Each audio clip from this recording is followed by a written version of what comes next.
Bismillahirrahmanirrahim. Assalamualaikum warahmatullahi wabarakatuh. Alhamdulillah, alhamdulillahi rabbil alamin. Wa bihi nasta'in wa ala umurid dunya waddin. Wassalatu wassalamu ala asyrafil anbiya'i wal mursalin wa ala alihi wa ashabihi ajma'in, amma ba'd. Allahumma salli ala sayyidina Muhammadin al-fatihi lima ughliq wal khatimi lima sabaq nasirul haqqi bil haqqi wal hadi ila siratikal mustaqim wa ala alihi haqqa qadrihi wa miqdarihi azim.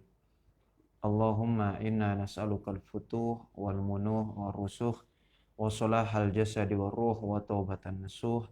Subhanaka la ilma lana illa ma'allamtana innaka antal alimul hakim wala haula wala quwwata illa billahil aliyyil azim. Rabbi shrah li sadri wa yassir li amri wa saddiq lisani bihaqqi sayyidi Muhammadin sallallahu alaihi wasallam. Mitra JC yang dirahmati oleh Allah Subhanahu wa taala, alhamdulillah segala puji bagi Allah yang telah memberikan kita banyak sekali nikmat, terkhusus adalah nikmat iman dan juga nikmat sehat, sehingga kita bisa berjumpa lagi pada hari ini walaupun dalam keadaan sendu ya atau mendung, tapi semoga semangat kita untuk terus belajar itu tinggi, itu mempunyai himmah yang kuat. Salawat serta salam mari kita selalu panjatkan kepada Nabi kita yaitu Sayyidina Muhammad sallallahu alaihi wasallam, yang mana salah satu mukjizat beliau yaitu adalah Al-Qur'anul Karim, yang mana manfaatnya akan terus kita rasakan sampai hari kiamat kelak.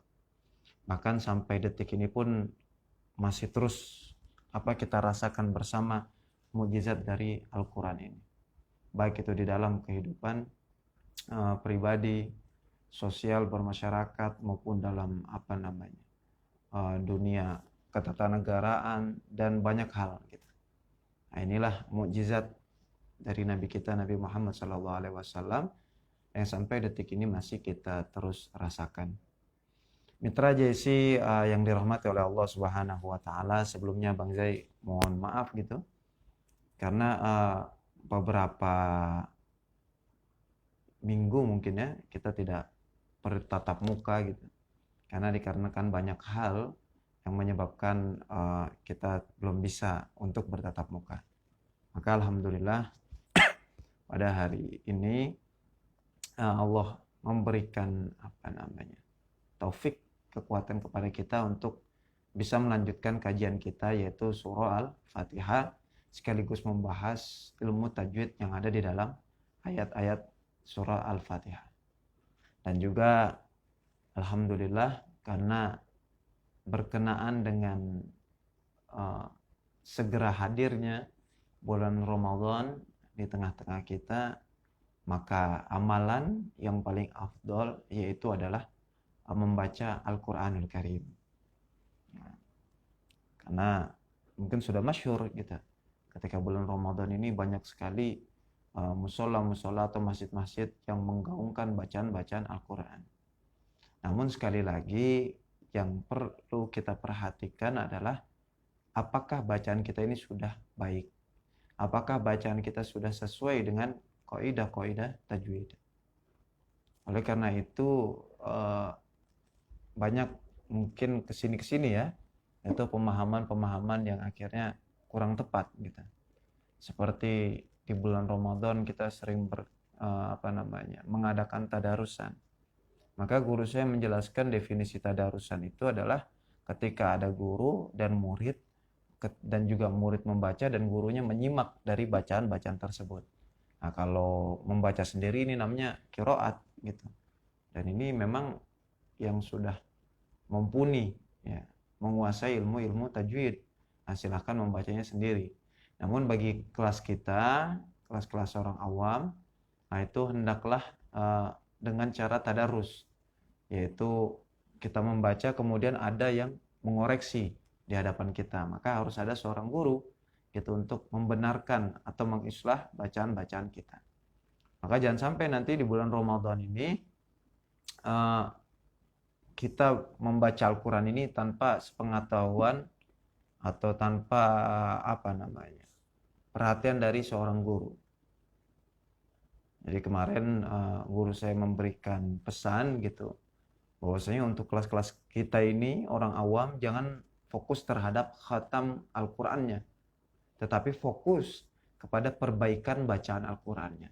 Tidak apa-apa kita pelajari satu surah, ya, misalnya surah Al-Fatihah, namun terus diulang dalam sebulan tuh, ya, makharijul hurufnya, ilmu tajwidnya, kemudian sampai artinya, terjemahannya, kemudian tafsirnya. Nah, ini lebih baik lagi gitu, seperti yang dijelaskan oleh guru saya yang menukil dari kitab Nasha'ihud Diniyah yang dikarang oleh Al-Habib Abdullah Al-Haddad. Ya, jadi mentadaburi Al-Quran itu lebih utama.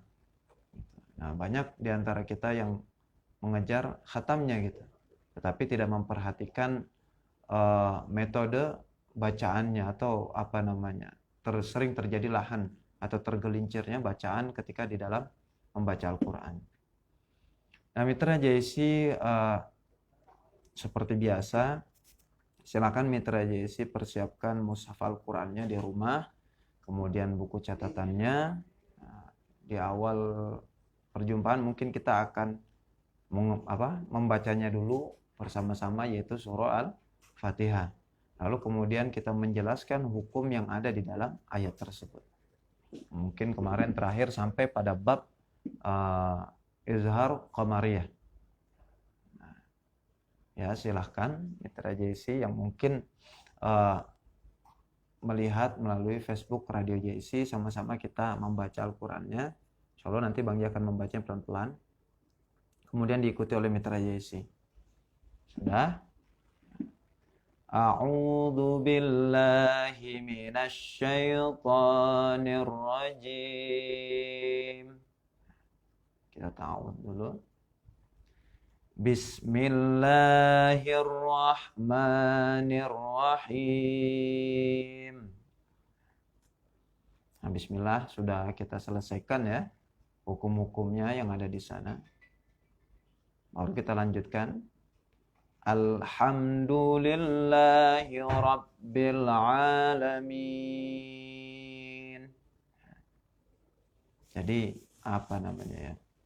Bahkan ada sebuah hadis gitu yang menjelaskan barang siapa yang membaca Al-Qur'an kemudian dia tidak dilagukan, lam yataghanna, ya laisa minna gitu. Bukan dari golongan kami, maksudnya bukan dari golongan umat Nabi Muhammad SAW. Namun ini bagi mereka yang memang sudah menguasai hukum tajwid, ya. Jangan sampai kita memaksakan untuk dilagukan namun kaidah tajwidnya tidak sesuai. Misal alhamdu dibaca panjang. Alhamdulillahi rabbil alamin. Minnya malah pendek. Nah, ini memaksakan namanya. Gitu. Tapi kita kuasai dulu tajwidnya, baru kemudian kita ya natagonna gitu, kemudian kita lagukan gitu. Kita ulang sekali lagi. Alhamdulillahi rabbil alamin. Hanya harus jelas ya, Mitra. Tabi'i. Maliki yaumiddin. Maliki yaumiddin. Kita lanjut. Iyyaka na'budu wa iyyaka nasta'in. Nah, iya di sini 2 harakat, ya. Dan juga K-nya tidak panjang. Jadi salah jika lo dibaca panjang lebih 2 harakat iyanya, misal iya. Nah, ini panjang. Atau K-nya yang panjang malah. Iyyaka na'budu wa iyyaka nasta'in. Tapi langsung karena pendek, ya, tidak ada alif di sana. Bukan matobi juga. Iya, dan tasydid, perhatikan syiddahnya. Ya. Karena sekali lagi Bang J katakan bahwasanya surah Al-Fatihah ini adalah sebagaimana rukun di dalam sholat. Maka perbaiki betul bacaan surah Al-Fatihah ini. Iya, ditekan tasydidnya atau syiddahnya jelas. Iyyaka na'budu wa iyyaka nasta'in. Mustaqim. Sekali lagi. Ihdinas siratal mustaqim. Nah, di sini haknya hak besar, ya. Nah, itu posisinya ada di paru-paru. Ih, ah, dinas. Nah, baru selanjutnya huruf shad, bukan sin. Jadi salah jika kita membaca dinas si, tapi oswi. Ihdinas ya. Ihdinas siratal mustaqim. Nah, di sini banyak yang suka terjadi lahan. So-nya dibaca sin, kemudian mustaqimnya dibaca so. Ihdinas siratal mustaqim. Nah, ini terbalik. Jadi perhatikan dari tiap-tiap ayatnya. Apa ya? Belajar membaca Al-Quran itu adalah sebuah hal yang menarik sebenarnya. Bagi mereka yang memang Allah berikan kenikmatan, betah gitu, berlama-lama dengan Al-Quran. Apalagi Al-Quran ini adalah firman Allah Subhanahu wa Ta'ala. Seakan-akan Allah mengajak kita berdialog, ya, seperti di ayat yang pertama, kedua, ketiga sampai keempat ini kita memuji, ya, keagungan Allah, sifat-sifat Allah. Baru kemudian pada ayat kelima dan keenam tadi yang barusan kita baca, ini adalah permintaan kita kepada Allah Subhanahu wa Ta'ala. Ihdinas siratal mustaqim. Ya Allah, syariat Islam. Syariat Islam mulai ditinggalkan, ya, mulai menggampangkan, ya.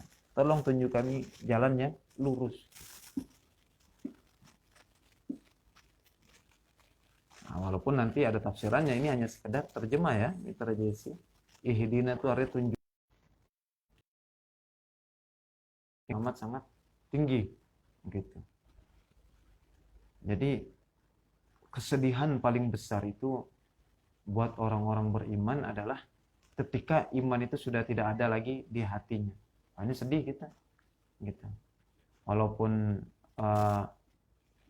kita astagfirullah, panggil lupa lagi ya. Ya Hannan ya Mannan as'alukal amna wal aman min zawal iman. Ya Hannan ya Mannan, ini sifat-sifat Allah, dan kalimat ini ada beberapa ulama yang menjelaskan rasa aman dan minta dilindungi sama ulama mazhab, gitu. Surah Al-Fatihah ini adalah rukun di dalam sholat. Karena memang isinya, ya, adalah permintaan, gitu. Bahkan guru saya menjelaskan intisari Al-Quran ini ada di dalam surah Al-Fatihah. Ya. Kalau kita mendalaminya surah Al-Fatihah ini, maka insya Allah dengan bimbingan dari seorang dan alladzina suratal ladzina an'amta alaihim, jangan lanjut, ghairil maghdubi alaihim waladdallin, ghairil maghdubi alaihim waladdallin. Maka kita terus memohon sama Allah, ya, agar diberikan kekuatan iman dan Islam ini terus menancap di hati kita. Nah, itu tadi sudah Bang Jai baca, ya. Maka selanjutnya kita akan membahas tentang kaidah-kaidah tajwidnya. Kemarin sampai kepada izhar qamariyah, ya, kalau tidak salah sampai kepada kalimat alhamdu, ya. Kalau idgham syamsiyahnya sudah, ar-rahman ar-rahim, kemudian alhamdu juga sudah, alhamdu ada alif lam bertemu dengan salah satu huruf qamariyah yaitu huruf ha. Jadi dibaca alhamdu. Tidak boleh dibaca ahamdu, masuk ke huruf selanjutnya. Tetapi harus jelas lamnya dibaca. Izhar itu jelas. Qamariyah seperti bulan. Alhamdulillah. Lillah. Lillah. Nah, ini sebenarnya sudah kita bahas. Ya. Lillah ini sama hukumnya seperti bismillah. Ya. Apa lillah di sini? Yaitu hukumnya adalah lam tipis. Ya. Apabila ada kalimat lafzul jalalah, ya, yang mana didahului oleh kasroh, maka dibaca. Jadi salah jikalau dibaca lillahi. Alhamdulillahi. Tapi harus tipis lillahi. Nah, ini adalah lam tipis. Ya. Mungkin di pertemuan sebelumnya sudah Bang J jelaskan tentang bab lam tipis. Nah, kita sudah tahu berarti ya. Nah, karena sebelumnya sudah dibahas, baru kemudian, nah ini tadi cara metode belajar Al-Quran sekaligus tajwidnya. Rumus-rumusnya sudah lah, yang mana didahului oleh huruf kasroh. Gitu. Atau ada lam-lam lain gitu, selain lafzul jalalah. Seperti alladzina, maka salah jikalau dibaca alladzina. Wah, berat susah juga lidah ya. Ya. Itu kesulitan kita. Lillah. Nah, ini sama seperti bismillah. La di yang kedua, lamnya adalah hukumnya tabi'i karena dibaca panjang 2 harokat. Ya. Dan kenapa begini bentuk tulisannya ya dari sananya gitu ya. Lafaz Allah ini apa ya? Bukan sembarang lafaz gitu ya. Banyak para ulama yang menjelaskan tentang lafaz Allah ini dari para pakar-pakar nahwu gitu. Ya, dan sorof gitu. Ulama-ulama nahwu dan sorof ini banyak yang menjelaskan tentang lafaz Allah. Dan memang lafaz yang cukup unik gitu. Jikalau kita hilangkan hurufnya satu persatu, mungkin pernah Bang J bahas ya. Ya itu tetap kembalinya kepada dia, yaitu dia itu ya Allah gitu. Dia itu ya Allah gitu. Ya, alam semesta ini kan tidak akan pernah ada gitu. Yang ada itu ya Allah gitu. Kita tidak pernah ada sebelumnya. Ya, kita diadakan oleh Allah. Adapun Allah sudah ada gitu. Ya, wujud ya ada. Dia. Dia kepada siapa kembalinya? Ya, nah ya kepada Allah. Siapa lagi gitu kan? Ini menariknya lafaz Allah. Kemudian, nah tadi hukumnya tabi'i.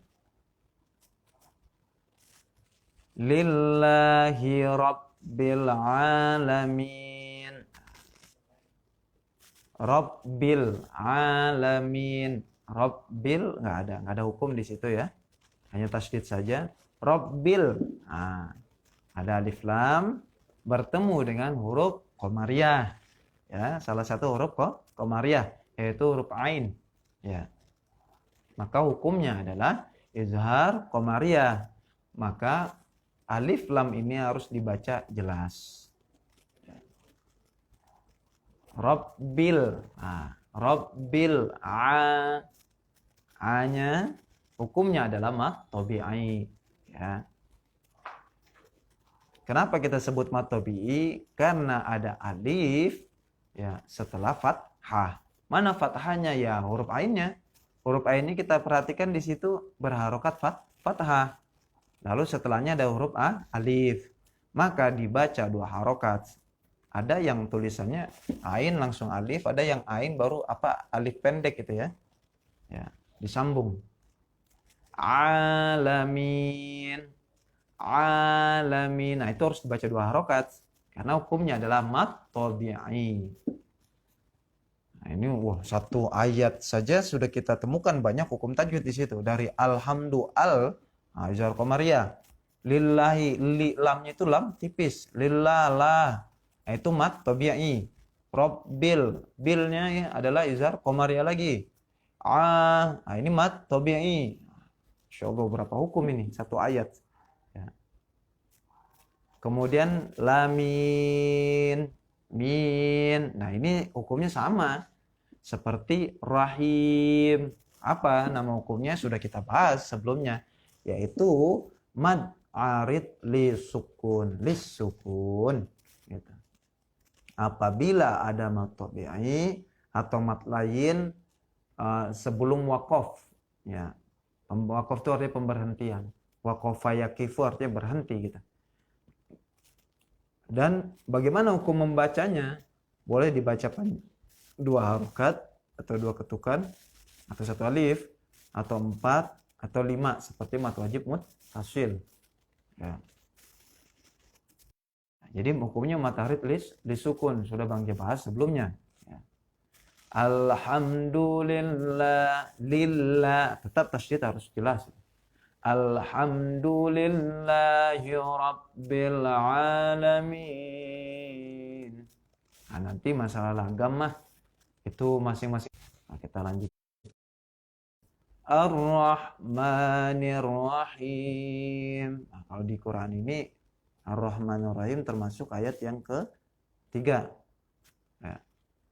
Ini memang terjadi perbedaan pendapat ya, cuman ya sudahlah. Ya, ikhtilafu ummati rahmah. Perbedaan pendapat di kalangan umatku adalah rahmat. Rahmatnya apa ya, kita bisa jadi saling menambah wawasan ketika berbeda pendapat kan. Kenapa dia bisa mengatakan? Ada ulama yang mengatakan ya alhamdulillah tadi itu ayat yang pertama karena bismillah tidak dihitung. Kalau di sini alhamdulillah itu ayat kedua, dihitung dari bismillah, itu ayat yang pertama.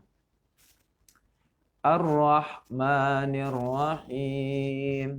Nah, ini ya sudah dibahas sebelumnya ya di dalam kalimat bismillah. Ar-Rahmanir Rahim. Kalau mitra melihat cuplikan-cuplikan tayangan sebelumnya, ar-rah itu di situ ada tasydid. Ya, nah itu adalah hukumnya idgham syamsiyah. Kenapa? Karena ada alif lam bertemu dengan salah satu huruf syamsiyah. Jadi tidak boleh dibaca al-rah, salah. Ya, tetapi langsung dimasukkan, namanya idgham. Idgham itu dimasukkan. Ya. Ar-Rahma, ini mat tabi'i, ya. Manir-Rahim, Nir-Rahim. Ya. Idgham syamsiyah, hampir mirip sama. Ar-Rahim, adapun Rahim. Ini sama hukumnya seperti alamin. Ar-Rahim yang pertama yaitu mat arid lis-sukun. Ya. Nah, enak jadinya ketika kita sudah mengetahui ilmu tajwidnya, tinggal kita mengulas atau membedahnya satu per satu. Ya. Tapi ingat harus dipandu oleh seorang guru. Ya. Nah, itu tadi dari sisi tajwid. Nah, nanti masuk lagi terjemah, kita masuk lagi tafsir. Waduh, luas ya Al-Quran ini memang tidak akan pernah habis. Ya.